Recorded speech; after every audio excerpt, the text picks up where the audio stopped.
Boxing Gyms, G-E-M-S, Boxing Gyms. Check it out, study some of those videos there. The guy's phenomenal. His name is Ryan. I'm telling you, all right, you'll pick up a lot of knowledge there. Fight fam, smash that like button, subscribe, and hit that notification. Class in session. For 2023, I wanted to turn up the heat a little bit and hit you with more mini film studies for some of the fights that aren't mainstream. First up is Chris Eubank Jr. versus Liam Smith. Let's get into it. Liam Smith is a constant and active high guard pressure fighter who relies heavily on good fundamentals. To quote Floyd Mayweather, he's straight up and down, no special effects. However, relying on solid fundamentals can take you far in boxing. Smith's preferable range to work is mid-range to inside.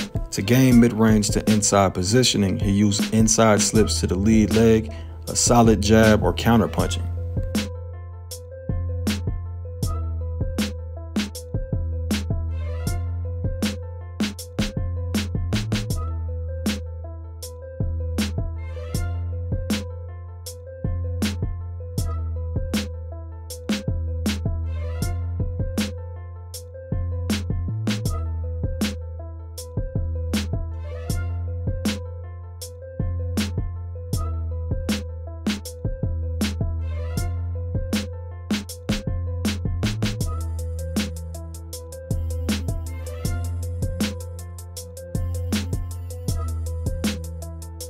His issue in this fight is that he's moving to 160 from 154 to face a fighter that has never fought below 160 and fought as high as 168, and whose best style is controlling distance and setting traps from the edge of mid-range to outside.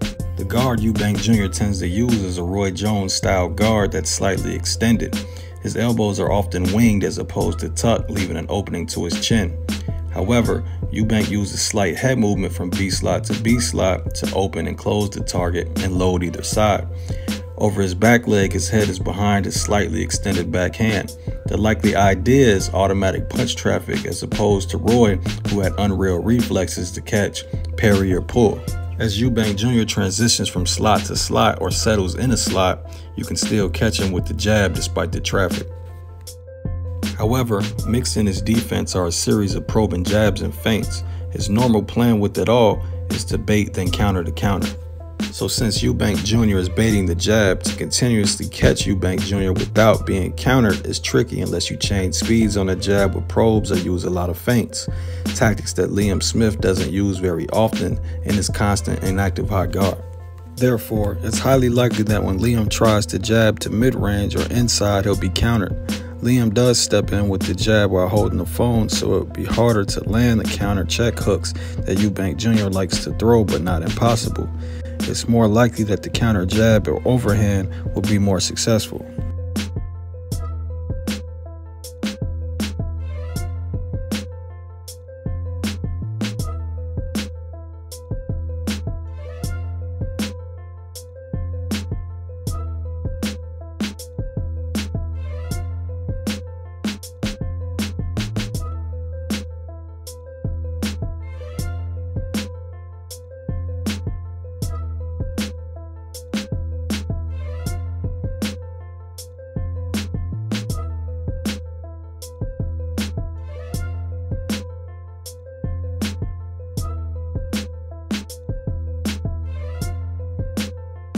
Since Eubank does far more probing the bait than actual jabbing, Smith's jab counters and inside slips will likely be harder to time and therefore less efficient.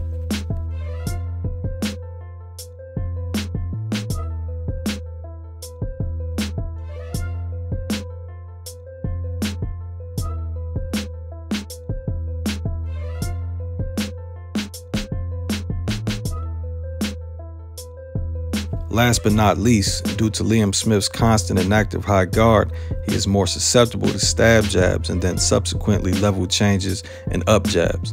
Look for Eubank Jr. to take full advantage. Listening, nodding his head, paying attention. Not given a chance by Liam Smith. He just landed a good jab before he got Club in right hand that Liam Smith said he's. I think the tactics from Does rely a lot on his. He does 20. Due to each fighter's style and skill set, I believe it will be very, very challenging for Liam Smith to gain the position that he prefers. I believe he'll be limited to counterpunching when Eubank Jr. initiates offense, which will drastically limit his punch output. If Smith continuously leads with the jab, he'll risk being stopped. If Eubank Jr. elects to stand in the 50-50, he's still the naturally bigger and more powerful fighter. I'm picking Eubank Jr., who's surprisingly only a -250 to win the fight. But let me know your thoughts in the comments section. Sportsbook link in the description if you want some smoke. Don't forget to like, subscribe, and share before you leave to help spread the knowledge. Become a patron or member for exclusive live film studies. Peace.